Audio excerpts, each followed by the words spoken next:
नमस्कार दोस्तों, साहित्य समाधान के मंच से मैं डॉक्टर रीता गौड़ आपका हार्दिक स्वागत करती हूँ, अभिनंदन करती हूँ। दोस्तों, बड़े बुजुर्गों ने कहा है कि यदि दृढ़ संकल्प के साथ पहला कदम हम मजबूती से रख लें तो लक्ष्य या अंतिम पड़ाव तक पहुंच ही जाते हैं।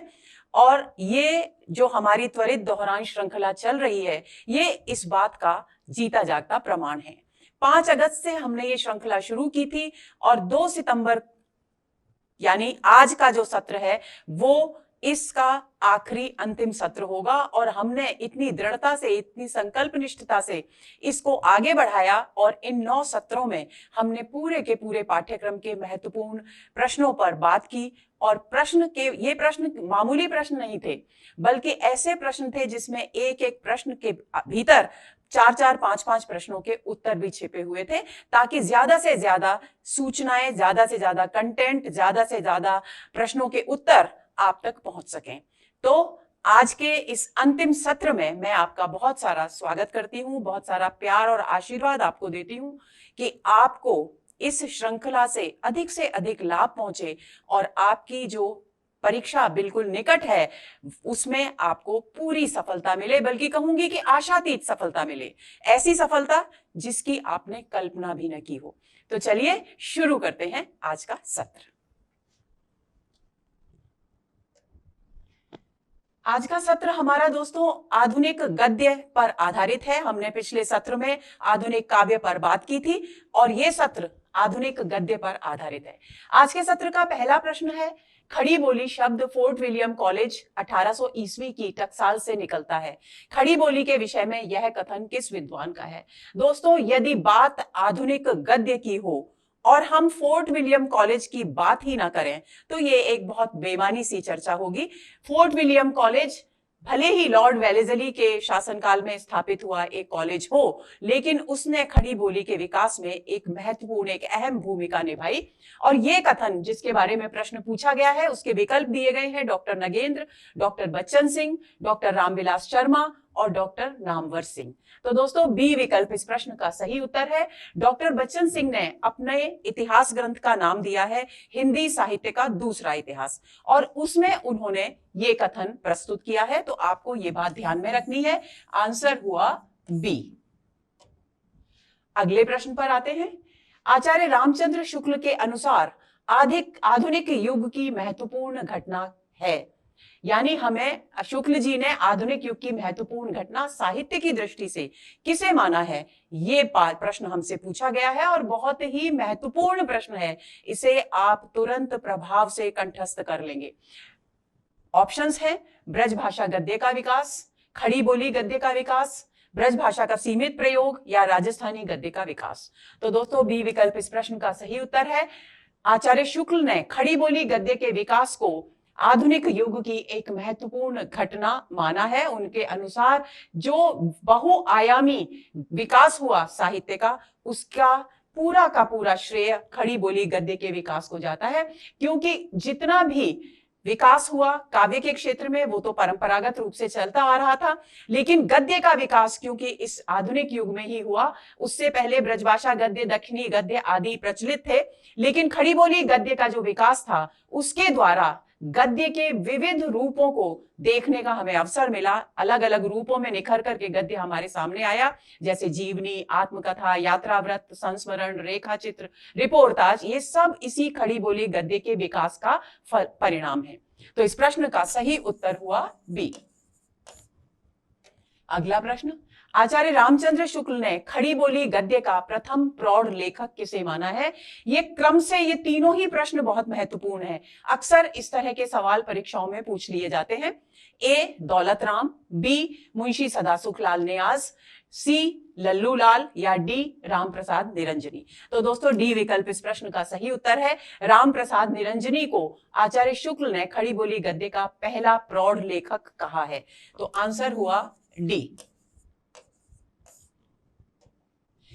अब बहुत ही महत्वपूर्ण बिंदु, रामप्रसाद निरंजनी कहाँ थे? पटियाला दरबार में थे और वहां की जो महारानी थी उन्हें कथाएं पढ़कर सुनाया करते थे। संवत 1798 में रामप्रसाद निरंजनी ने भाषा योग वासिष्ठ नामक एक गद्य ग्रंथ लिखा। यह ग्रंथ बहुत महत्वपूर्ण है। इस को कंठस्थ कर लेंगे, किसके द्वारा लिखा गया है, कब लिखा गया है, ये सारी बातें आपको पता होनी चाहिए।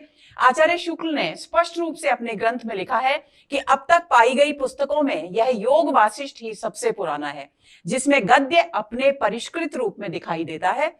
अतः जब तक कोई और पुस्तक इससे पुरानी न मिले तब तक इसी को परिमार्जित गद्य की प्रथम पुस्तक और रामप्रसाद निरंजनी को प्रथम प्रौढ़ गद्य लेखक मान सकते हैं। यानी जाहिर सी बात है कि शुक्ल जी रामप्रसाद निरंजनी को पहला प्रौढ़ गद्य लेखक मानते हैं, जिन्होंने खड़ी बोली गद्य का, खड़ी बोली जो भाषा थी उसका परिष्कृत और परिमार्जित प्रयोग सबसे पहले किया। आगे चलते हैं।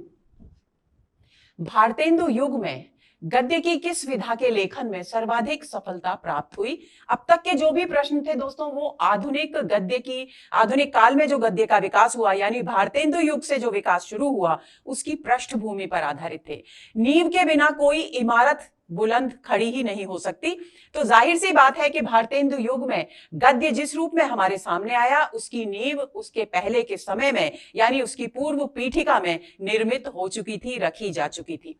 तो प्रश्न है भारतेंदु युग में गद्य की किस विधा के लेखन में सर्वाधिक सफलता प्राप्त हुई? नाटक, निबंध, कहानी और उपन्यास। तो दोस्तों बी विकल्प इस प्रश्न का सही उत्तर है। निबंध लेखन में भारतेंदु युग के विद्वानों को, साहित्यकारों को सबसे अधिक सफलता प्राप्त हुई।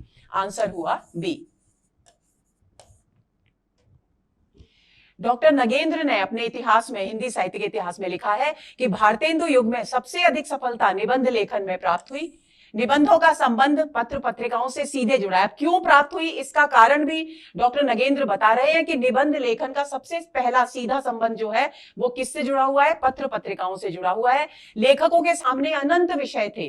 कैसे विषय? राजनीति से संबंधित, समाज सुधार से संबंधित, धर्म से, अध्यात्म से, आर्थिक दुर्दशा से, अतीत के गौरव से, महापुरुषों की जीवनियों आदि विषयों से के जैसे विषय उनके सामने उपस्थित थे, जिन पर वो विचार प्रकट करते हुए भारतेंदु युग के लेखकों ने विभिन्न पत्र पत्रिकाओं के माध्यम से निबंध साहित्य को खूब समृद्ध किया। तो ये कथन इस बात का प्रमाण है कि इस भारतेंदु युग में सबसे अधिक किस साहित्यिक विधा, गद्य की किस साहित्यिक विधा के लेखन में सफलता मिली? तो आपको स्मरण रखना है निबंध लेखन में।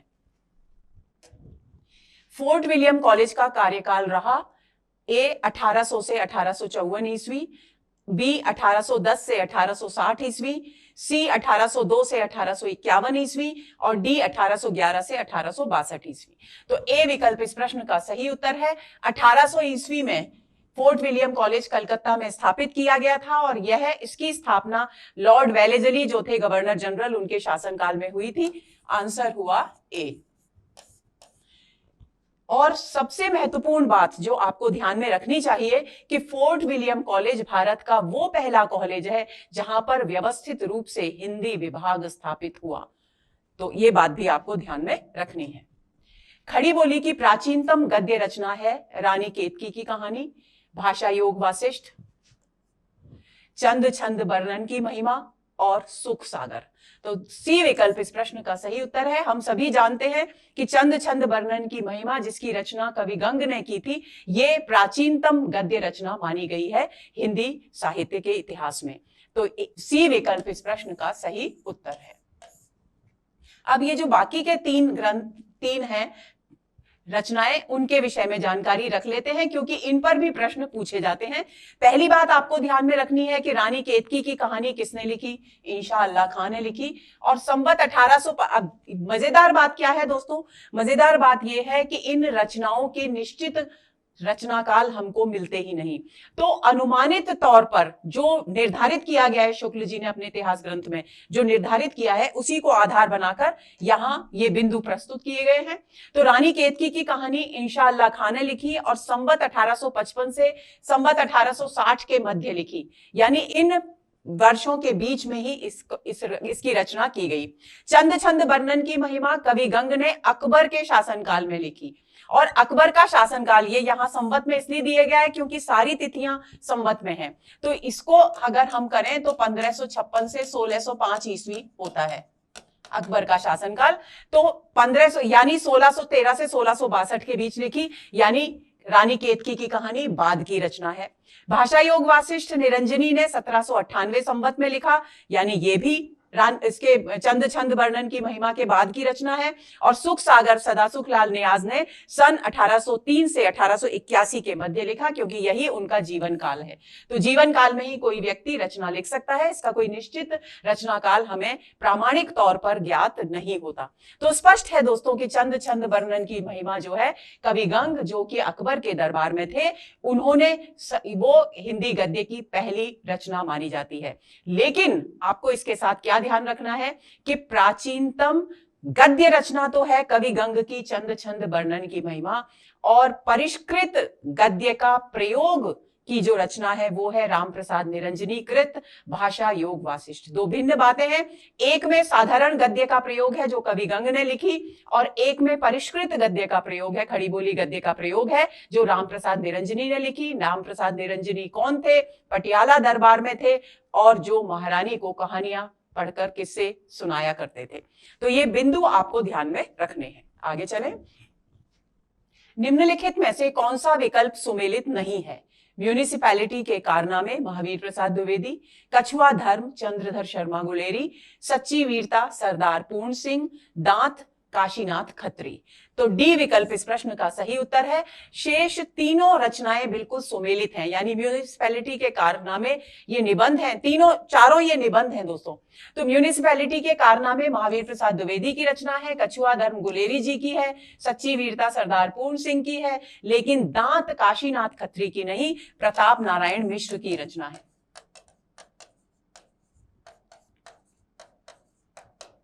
तो यहां पर आंसर हुआ हमारा डी। निम्नलिखित में से शुक्ल युगीन निबंधों की विशेषता नहीं है? साहित्यिक विषयों के साथ साथ मनोवैज्ञानिक विषयों पर भी निबंध लेखन, भावात्मक विचारात्मक सूक्ति व्याख्या विश्लेषणात्मक एवं हास्य व्यंग्यात्मक शैलियों का सुंदर प्रयोग, दैनिक जीवन एवं परिवेश से जुड़ी समस्याओं का चित्रण, और डी पर्यवेक्षण विश्लेषण एवं निष्कर्ष की अद्भुत श्रृंखला का प्रयोग। तो सी विकल्प इस प्रश्न का सही उत्तर है। आंसर हुआ सी। शुक्ल युगीन निबंधों में जो विशेषता हमें देखने को नहीं मिलती वो है दैनिक जीवन और परिवेश से जुड़ी समस्याओं का चित्रण, क्योंकि शुक्ल युग में जो भिन्न भिन्न विषय थे वो या तो साहित्यिक विषय से जुड़े हुए थे या मनोवैज्ञानिक यानी मनोवेगों पर आधारित निबंध लिखे गए। शुक्ल जी के लोभ और प्रीति, श्रद्धा और भक्ति, उत्साह, क्रोध, ये सभी मनोविकारों पर आधारित निबंध है। तो इसलिए यहां पर विशेष तौर से प्रधानता किस प्रकार के निबंधों की रही? साहित्यिक निबंधों की और मनोवैज्ञानिक निबंधों की। समसामयिक जीवन में जो समस्याएं थी उनसे जुड़ी समस्याओं का चित्रण इस युग में नहीं हुआ। तो इस प्रश्न का सही उत्तर है सी। से शेष तीनों विशेषताएं शुक्ल युगीन निबंधों में हमें देखने को मिलती हैं। आपको ध्यान रखना है ये शैलियां हैं जिनका प्रयोग वहां किया गया है। भावात्मक शैली, विचारात्मक शैली, सूक्ति शैली, सूक्ति यानी एक बहुत ही सारगर्भित कथन कह दिया जाता है, और उसकी शुक्ल जी की खास आदत है, ये उनकी शैली की खास विशेषता है कि वो पहले कोई सूक्ति वाक्य कहते हैं, फिर उसकी व्याख्या करते हैं और उस व्याख्या के बाद उसका निरीक्षण, उसका निष्कर्ष प्रस्तुत करते हैं। और ये जो प्रक्रिया है उनकी सूक्ति, व्याख्या और निष्कर्ष, इसको कहा गया है पर्यवेक्षण विश्लेषण एवं निष्कर्ष की अद्भुत श्रृंखला। पर्यवेक्षण यानी गहराई से उस विषय को देखना, उस पर विचार करना, चिंतन करना, फिर उसका विश्लेषण करना और उसके बाद उसका निष्कर्ष प्रस्तुत करना। तो इस बात को ध्यान में रखना है। इस प्रश्न का सही उत्तर है सी। निम्नलिखित में से कौन सा रामवृक्ष बेनीपुरी का रेखा चित्र संग्रह नहीं है? माटी की मूर्तें, गेहूं और गुलाब, मील के पत्थर और प्राणों का सौदा। तो दोस्तों डी विकल्प इस प्रश्न का सही उत्तर है। प्राणों का सौदा रामवृक्ष बेनीपुरी का रेखा चित्र संग्रह नहीं है, शेष तीनों उनके ही रेखा चित्र संग्रह है। तो इस प्रश्न का सही उत्तर हुआ डी। प्राणों का सौदा श्री राम शर्मा। श्री राम शर्मा के बारे में एक बात और मैं आपको बताना चाहूंगी कि इन्होंने शिकार यात्राओं पर बहुत लेख लिखे हैं और इसके लिए ये प्रसिद्ध माने जाते हैं। तो प्राणों का सौदा श्री राम शर्मा का एक रेखा चित्र संग्रह है जिसका प्रकाशन 1939 ईस्वी में हुआ था। तो आपको ध्यान में रखना है कि पीछे प्रश्न में जो पूछा गया कि कौन सा राम वृक्ष बेनीपुरी का नहीं है, तो माटी की मूर्तें, गेहूं और गुलाब और मील के पत्थर, ये तीनों रेखा चित्र संग्रह राम वृक्ष बेनीपुरी के हैं, लेकिन प्राणों का सौदा श्री राम शर्मा का रेखा चित्र संग्रह है। आगे चलते हैं। निम्नलिखित में से संस्मरण विधा के संबंध में असंगत कथन है। संस्मरण विधा की शुरुआत छायावाद युग में हुई। प्रारंभिक संस्मरण सरस्वती, माधुरी, सुधा, विशाल भारत और हंस जैसी पत्रिकाओं के माध्यम से सामने आए। कुछ विद्वान पद्म सिंह शर्मा कमलेश को संस्मरण का प्रवर्तक मानते हैं। महादेवी वर्मा कृत स्मृति की रेखाएं, पथ के साथी, स्मारिका और मेरा परिवार संस्मरण साहित्य की महत्वपूर्ण कृतियां हैं। तो दोस्तों, इनमें से संस्मरण विधा के विषय में असंगत कथन है ए, यानी प्रश्न का उत्तर हुआ ए। ये असंगत कथन है कि संस्मरण विधा की शुरुआत छायावाद में युग में हुई। छायावाद युग में नहीं हुई, बल्कि द्विवेदी युग में ही हो गई थी।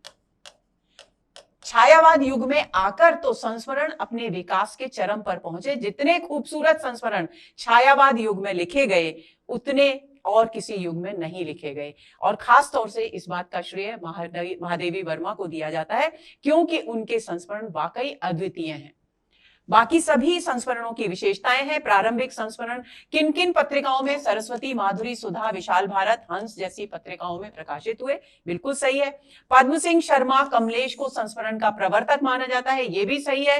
ध्यान रखना है, प्रश्न पूछा जा सकता है कि संस्मरण के प्रवर्तक कौन माने गए हैं, तो पद्म सिंह शर्मा कमलेश, जिनकी एक महत्वपूर्ण कृति है पद्म पराग।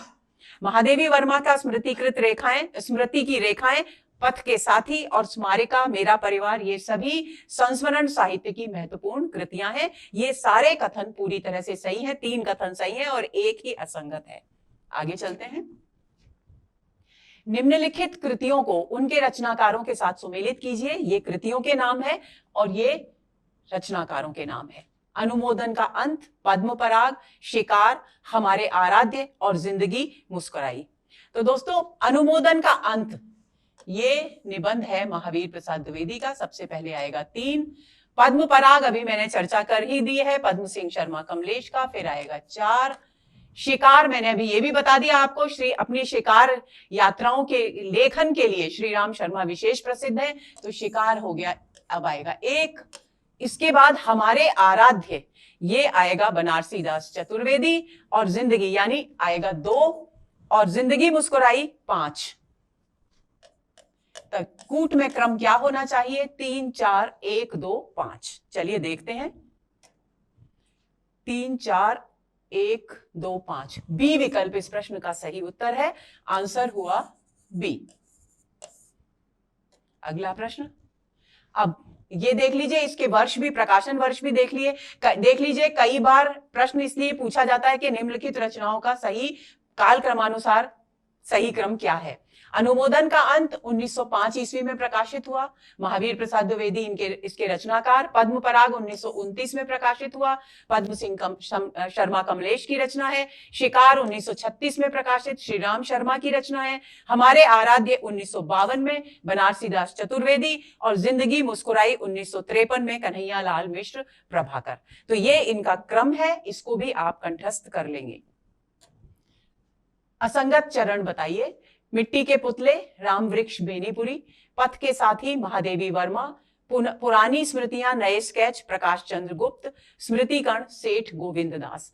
तो इसमें से असंगत है मिट्टी के पुतले राम वृक्ष बेनीपुरी। आंसर होगा ए।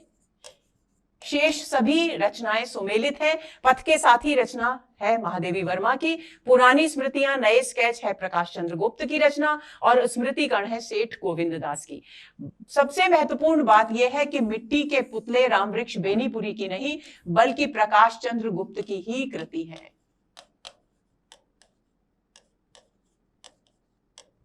और राम वृक्ष बेनीपुरी की जो प्रसिद्ध रचना है वो है माटी की मूर्तें।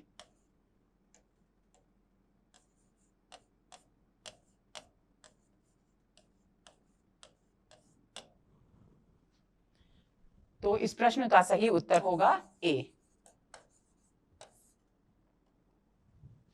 मिट्टी के पुतले प्रकाश चंद्र गुप्त का 1947 में प्रकाशित संस्मरण है। रामवृक्ष बेनीपुरी की रचना है माटी की मूर्तें, जिसका जिक्र एक प्रश्न में पहले भी आ गया है।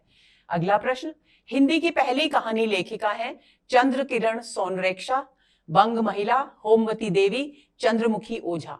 तो बी विकल्प इस प्रश्न का सही उत्तर है। बंग महिला हिंदी की पहली कहानी लेखिका है। आंसर हुआ बी। अब बंग महिला के विषय में बहुत सारी महत्वपूर्ण बातें हैं, बहुत सारे महत्वपूर्ण बिंदु हैं दोस्तों, जो आपको कंठस्थ होने चाहिए। उन पर हम एक नजर डालते हैं। बंग महिला का मूल नाम क्या था, प्रश्न पूछा जा सकता है। इनका मूल नाम था राजेंद्र बाला घोष। अब प्रश्न ये उठता है, बड़ा ही रोचक तथ्य है दोस्तों, कि आखिर जब इनका नाम था राजेंद्र बाला घोष तो इन्होंने बंग महिला के नाम से रचनाएं क्यों लिखी?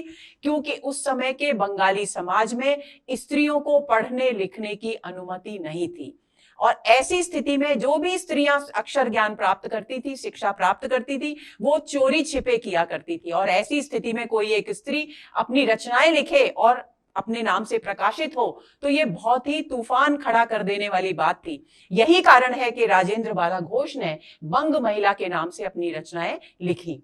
तो उन्होंने सन 1904 से 1917 के मध्य लेखन कार्य किया। ये नवजागरण की पहली छापामार लेखिका हैं। ये प्रश्न पूछ लिया जाता है कि नवजागरण की पहली छापामार लेखिका कौन है, तो आपको ध्यान रखना है बंग महिला यानी राजेंद्र बाला घोष हिंदी की नवजागरण की पहली छापामार लेखिका के नाम से विख्यात हैं। इन्होंने बंग महिला के छद्म नाम से, यानी इनका छद्म नाम था, इससे लेखन कार्य किया। स्त्री शिक्षा में इनका महत्वपूर्ण योगदान रहा। इनकी जो प्रमुख रचनाएं हैं, दुलाई वाली, जिस पर प्रश्न पूछ लिया जाता है, दुलाई वाली 1907 में सरस्वती पत्रिका में प्रकाशित हुई। दूसरी रचना भाई बहन 1908 में बाल प्रभाकर पत्रिका में प्रकाशित हुई। हृदय परीक्षा 1915 में सरस्वती पत्रिका में प्रकाशित हुई। आप देखिए कि बंग महिला की रचनाएं उस समय की सरस्वती जैसी प्रतिष्ठित पत्रिका में प्रकाशित हो रही हैं, यानी इन्हें साहित्य जगत में एक रचनाकार के रूप में स्वीकृति मिल चुकी थी। चंद्रदेव से मेरी बातें 1904 में सरस्वती पत्रिका में एक निबंध के रूप में प्रकाशित हुई, और दलिया 1909 में प्रकाशित इनकी प्रमुख रचनाएं हैं ये, जिनसे इनकी अपनी साहित्य जगत में एक विशेष, एक खास पहचान बनी। आगे चलें। कौन सा युग्म सुमेलित नहीं है? भाग्यवती, श्रद्धा राम फुल्लौरी, ये सब उपन्यासों के नाम है दोस्तों। परीक्षा गुरु श्रीनिवास दास, धूर्त रसिक लाल, लज्जा राम शर्मा और चंद्रावली राधा कृष्ण दास। तो डी विकल्प इस प्रश्न का सही उत्तर है। चंद्रावली राधा कृष्ण दास की कृति नहीं है, तो आंसर हुआ डी। शेष तीनों विकल्प बिल्कुल सुमेलित हैं। अब चंद्रावली उपन्यास किसका है, ये आपको पता होना चाहिए। इस उपन्यास के लेखक हैं किशोरी लाल गोस्वामी। अब किशोरी लाल गोस्वामी के विषय में एक प्रश्न और पूछा जा सकता है कि हिंदी के पहले ऐतिहासिक उपन्यासकार कौन है? तो किशोरी लाल गोस्वामी को हिंदी के ऐतिहासिक उपन्यासों का जनक माना जाता है, ये आपको भूलना नहीं है। 1865 से 1932 के बीच का इनका समय रहा और इन्हें ऐतिहासिक उपन्यासों का जनक माना जाता है। किशोरी लाल गोस्वामी ने लगभग 65 उपन्यासों की रचना की। उसमें से आदर्श रमणी इनका जो उपन्यास है वो बहुत ज्यादा प्रसिद्ध हुआ, और सबसे महत्वपूर्ण तथ्य ये है कि 1890 में ये हिंदुस्तान नामक पत्रिका में धारावाहिक के रूप में प्रकाशित हुआ, और उसके बाद 1904 ईस्वी में ये पुस्तक के रूप में प्रकाशित हुआ। ये उनका एक बहुत ही प्रसिद्ध उपन्यास है। और 65 उपन्यासों में अन्य जो महत्वपूर्ण उपन्यास है जिन पर प्रश्न पूछ लिया जाता है वो है लवंगलता 1890 ईस्वी में लिखा गया, लीलावती 1901 में, राजकुमारी 1901 में, प्रणयिनी परिणय उनके अन्य लोकप्रिय उपन्यास है। प्रणयिनी परिणय पर भी बहुत बार प्रश्न पूछा जाता है कि ये किसकी रचना है। तो ये महत्वपूर्ण तथ्य है किशोरी लाल गोस्वामी के विषय में, जिन्हें आपको कंठस्थ करना है। आगे चलें। निम्नलिखित पत्र पत्रिकाओं में से असुमेलित विकल्प है बनारस अखबार, राजा शिव प्रसाद सितारे हिंद, यानी ये तो अखबारों के नाम हैं और ये उन्हें चलाने वाले जो संपादक थे उनके नाम हैं। सुधाकर बाबू तारा मोहन मित्र, उदंत मार्तंड, गुलाब शंकर, प्रजाहितेशी राजा लक्ष्मण सिंह। तो सी विकल्प इस प्रश्न का सही उत्तर है, क्योंकि उदंत मार्तंड जो है वो जुगल किशोर के द्वारा संपादित किया गया था, गुलाब शंकर के द्वारा नहीं। तो इस प्रश्न का सही उत्तर है सी। बाकी सभी विकल्प सुमेलित हैं। बनारस अखबार के संपादक राजा शिव प्रसाद सितारे हिंद हैं। सुधाकर पत्र के संपादक हैं बाबू तारा मोहन मित्र, और प्रजा हितैषी राजा लक्ष्मण सिंह ने संपादित किया। और राजा लक्ष्मण सिंह के विषय में एक और महत्वपूर्ण बिंदु आपको ध्यान में रखना है कि ये वो प्रारंभिक विद्वान हैं जिन्होंने संस्कृत निष्ठ हिंदी का प्रयोग करने पर बल दिया। तो राजा लक्ष्मण सिंह और राजा शिव प्रसाद सितारे हिंद के बीच में इस बात को लेकर के बहुत संघर्ष होता रहता था, क्योंकि राजा शिव प्रसाद सितारे हिंद उर्दू मिश्रित हिंदी के समर्थक थे और राजा लक्ष्मण सिंह संस्कृत मिश्रित हिंदी के समर्थक थे, यानी तत्सम शब्द प्रधान हिंदी के समर्थक थे। ये बिंदु आपको भूलना नहीं है। अब जुगल किशोर ने जो संपादित किया उसके विषय में एक और महत्वपूर्ण बिंदु कि 30 मई को, ये पहली बात तो आपको ध्यान में रखनी है कि ये जो उदंत मार्तंड था ये एक साप्ताहिक पत्र था, इस सप्ताह में एक बार प्रकाशित होता था, हिंदी का पहला पत्र था। 30 मई 1826 में इसका सबसे पहले प्रकाशन हुआ और इसका प्रकाशन कलकत्ता से प्रारंभ हुआ। ये 3 बातें हैं और पंडित जुगल किशोर का नाम तो ऑफ कोर्स है ही, तो ये आपको ध्यान में रखने हैं 4 बिंदु उदंत मार्तंड के विषय में। निम्नलिखित उपन्यासों का काल क्रमानुसार सही अनुक्रम क्या है? सूरज का 7वां घोड़ा, शेखर एक जीवनी, कंकाल और परीक्षा गुरु। बी कंकाल, परीक्षा गुरु, शेखर एक जीवनी, सूरज का 7वां घोड़ा। सी परीक्षा गुरु, कंकाल, सूरज का 7वां घोड़ा, शेखर एक जीवनी। डी परीक्षा गुरु, कंकाल, शेखर एक जीवनी और सूरज का 7वां घोड़ा। तो डी विकल्प इस प्रश्न का सही उत्तर है। आंसर हुआ डी। आप सभी जानते हैं कि परीक्षा गुरु को आचार्य शुक्ल ने हिंदी का पहला उपन्यास माना है, 1882 में ये प्रकाशित हुआ। उसके बाद कंकाल जयशंकर प्रसाद की रचना है। शेखर एक जीवनी उपन्यास किसका है? अज्ञेय का है। और सूरज का 7वां घोड़ा उपन्यास है धर्मवीर भारती का। तो ये बिल्कुल सही क्रम है कालक्रम के अनुसार। तो इस प्रश्न का सही उत्तर हुआ डी। अब ये जितने भी उपन्यास हैं उनके प्रकाशन वर्ष पर नजर डाल देते हैं। परीक्षा गुरु 1882 में श्रीनिवास दास के द्वारा लिखा गया। कंकाल 1929 में जयशंकर प्रसाद के द्वारा। शेखर एक जीवनी 1941 में अज्ञेय के द्वारा और सूरज का 7वां घोड़ा 1952 में धर्मवीर भारती के द्वारा प्रकाशित किया गया। इन उपन्यासों को उनके लेखकों के साथ सुमेलित कीजिए। दिल्ली का दलाल, गुनाहों का देवता, अंतराल और भूले बिसरे चित्र। तो दिल्ली का दलाल जो उपन्यास है दोस्तों, ये सारे उपन्यास है। पहली बात, दिल्ली का दलाल उपन्यास है पांडे बेचन शर्मा उग्र का, यानी सबसे पहले आएगा 4।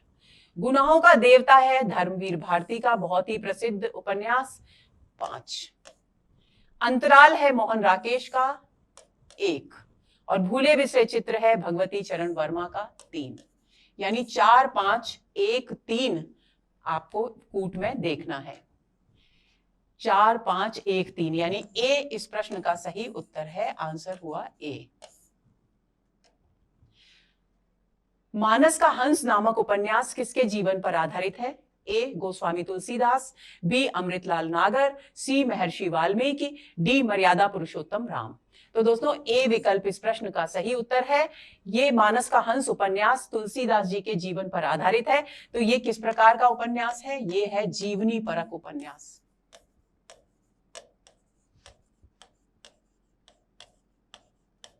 इसके लेखक कौन है? अमृतलाल नागर।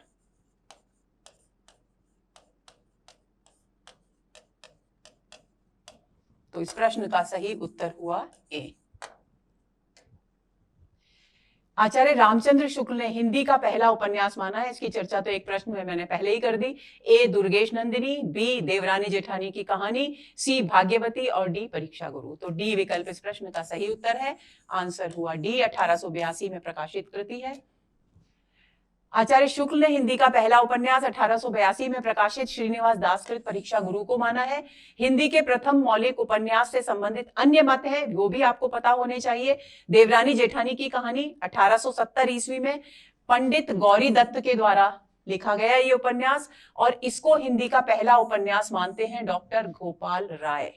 उसके बाद दूसरा उपन्यास है मनोहर, 1871 ईस्वी में लिखा गया। इसके लेखक हैं सदानंद मिश्र और शंभुनाथ, और इसे हिंदी का पहला उपन्यास मानते हैं माता प्रसाद गुप्त।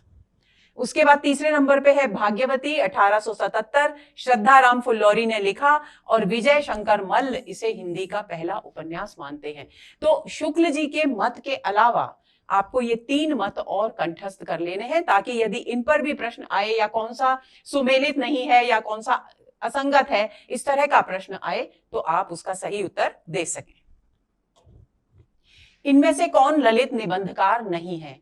हजारी प्रसाद द्विवेदी, कुबेरनाथ राय, नंदुलारे वाजपेयी या विद्यानिवास मिश्र? तो सी विकल्प इस प्रश्न का सही उत्तर है। हजारी प्रसाद द्विवेदी, कुबेरनाथ राय और विद्यानिवास मिश्र ये तीनों ललित निबंधकार हैं, लेकिन नंदुलारे वाजपेयी ललित निबंधकार नहीं है। इन्होंने आलोचनात्मक और समीक्षात्मक निबंध लिखे।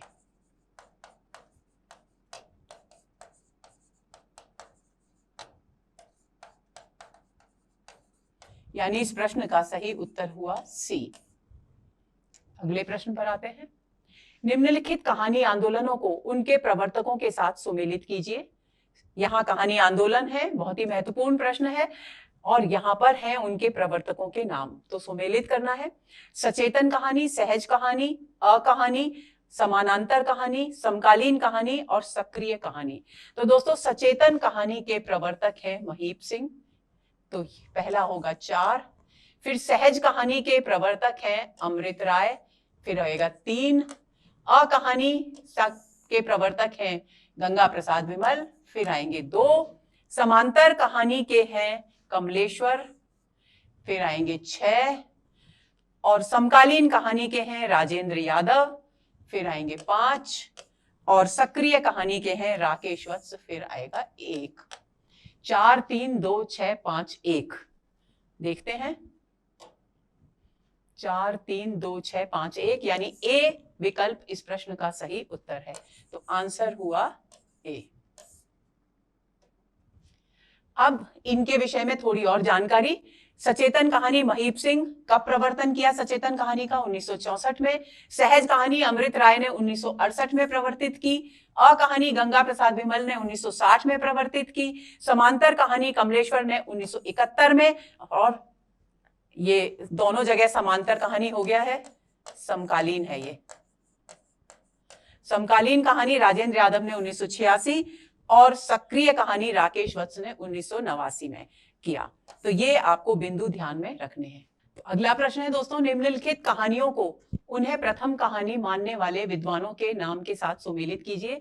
यहाँ कहानियों के नाम है, यहाँ विद्वानों के नाम है, और हमें इन्हें सुमेलित करना है। तो प्रणयिनी परिणय को हिंदी की पहली कहानी कौन मानते हैं? मानने वाले हैं विद्वान बच्चन सिंह। तो सबसे पहले आएगा 5। फिर इंदुमती को हिंदी की पहली कहानी मानने वाले विद्वान हैं आचार्य शुक्ल, फिर आएगा 6। फिर एक टोकरी भर मिट्टी को हिंदी की पहली कहानी मानते हैं देवी प्रसाद वर्मा, फिर आएगा 1। 11 वर्ष का समय को मानते हैं लक्ष्मी नारायण लाल, फिर आएगा 4। उसने कहा था को मानते हैं राजेंद्र यादव, फिर आएगा 3। और दुलाई वाली को मानते हैं राय कृष्ण दास, फिर आएगा 2। यानी कूट में सही उत्तर होगा 5 6 1 4 3 2। देखते हैं 5 6 1 4 3 2, यानी बी विकल्प इस प्रश्न का सही उत्तर है। आंसर हुआ बी। अगला प्रश्न, निम्नलिखित में से कौन सा युग्म असंगत है? माधवी, दूधनाथ सिंह, द्रौपदी, सुरेंद्र वर्मा, उत्तर प्रियदर्शी, अज्ञेय, एक और अजनबी, मृदुला गर्ग। तो दोस्तों ये अधिकांश जो है इनमें से वो नाटक है। माधवी नाटक है, द्रौपदी नाटक है, उत्तर प्रियदर्शी भी नाटक है, और एक और अजनबी मृदुला गर्ग का एक उपन्यास है। तो इसमें से असंगत कथन है ए, माधवी दूधनाथ सिंह की रचना नहीं है, बल्कि भीष्म साहनी का नाटक है, भीष्म साहनी। शेष विकल्प सभी सुमेलित हैं, तो इस प्रश्न का सही उत्तर हुआ ए। माधवी भीष्म साहनी द्वारा रचित एक नाटक है जो सन 1984 में प्रकाशित हुआ था। आगे चलते हैं। इनके नाटकों को नाटककारों के साथ सुमेलित कीजिए। कोमल गांधार, मुक्ति का रहस्य, कर्फ्यू और माधवी। ये लक्ष्मी नारायण मिश्र के, मिश्र जी थोड़े उधर चले गए हैं, इनको यहां लिख देती हूं मैं। कोमल गांधार नाटक है दोस्तों शंकर शेष का, यानी पहला हुआ 4। मुक्ति का रहस्य है लक्ष्मी नारायण मिश्र का, फिर हुआ 3, कर्फ्यू है लक्ष्मी नारायण लाल का, फिर हुआ 5, और माधवी है भीष्म साहनी का, फिर हुआ 1। यानी उत्तर होना चाहिए 4 3 5 1। 4 3 5 1 ए विकल्प इस प्रश्न का सही उत्तर है। आंसर हुआ ए। अगले प्रश्न पर आते हैं। अच्छा, अब एक और बात, इस प्रश्न में एक और नाम है, वो नाम है सुरेंद्र वर्मा का, जिनकी यहां पर कोई भी कृति नहीं है, तो उनकी रचनाओं का परिचय हमने स्मरणीय बिंदुओं में दिया है, तो उसको आपको ध्यान रखना है, क्योंकि बहुत ही प्रसिद्ध उपन्यासकार हैं आज के सुरेंद्र वर्मा। उनका 8वां सर्ग, उन्होंने उपन्यासकार भी हैं और नाटककार भी हैं। यहां पर हम नाटकों की बात कर रहे हैं। उनका उपन्यास मुझे चांद चाहिए बहुत ही लोकप्रिय उपन्यास है। 8वां सर्ग सूर्य की अंतिम किरण से सूर्य की पहली किरण तक और कैद ए हयात इनके प्रसिद्ध नाटक हैं जो बहुत अधिक चर्चा में रहे हैं। बहुत सारे नाटक इन्होंने लिखे हैं, लेकिन ये 3 महत्वपूर्ण हैं जिन पर प्रश्न पूछा जा सकता है, तो आप इन तीनों नाटकों के नाम कंठस्थ कर लेंगे। आंचलिक उपन्यासों के जनक माने जाते हैं फणीश्वर नाथ रेणु, नागार्जुन, शिव प्रसाद सिंह या रांगेय राघव। तो दोस्तों ए विकल्प इस प्रश्न का सही उत्तर है। आंसर हुआ ए। सभी ने आंचलिक के चारों जो आंचलिक उपन्यासकार हैं, इन सभी ने आंचलिक उपन्यास लिखे हैं, लेकिन यहां प्रश्न है उपन्यासों के जनक, यानी सबसे पहला आंचलिक उपन्यास किसने लिखा, तो नाम आएगा फणीश्वर नाथ रेणु का। उनका मैला आंचल हिंदी का पहला आंचलिक उपन्यास है। अब इसके विषय में कुछ एक स्मरणीय बिंदु। 1954 में फणीश्वर नाथ रेणु ने मैला आंचल, कौन सा वर्ष, 1954, उपन्यास के प्रकाशन के साथ हिंदी में आंचलिक उपन्यास लेखन की परंपरा का सूत्रपात हुआ। जो दूसरा नाम था उपन्यासकार का, नागार्जुन ने प्रगतिवादी उपन्यास भी लिखे और आंचलिक उपन्यास भी लिखे। शिव प्रसाद सिंह ने केवल आंचलिक उपन्यास ही लिखे और रांगेय राघव ने भी प्रगतिवादी और आंचलिक दोनों तरह के उपन्यास लिखे। ये आपको ध्यान में रखना है। तो दोस्तों ये हुआ हमारा आज का सत्र। मेरी पूरी कोशिश रही कि इस सत्र के जरिए गद्य के महत्वपूर्ण बिंदुओं को आप तक पहुंचा सकूं। उम्मीद करती हूं कि ये सत्र भी पिछले सभी सत्रों की तरह आपके लिए उपयोगी होगा। आपका पथ प्रशस्त हो, आप परीक्षा में सफलता प्राप्त करें, इसी आशीर्वाद के साथ मैं इस सत्र को समाप्त करती हूं। नमस्कार।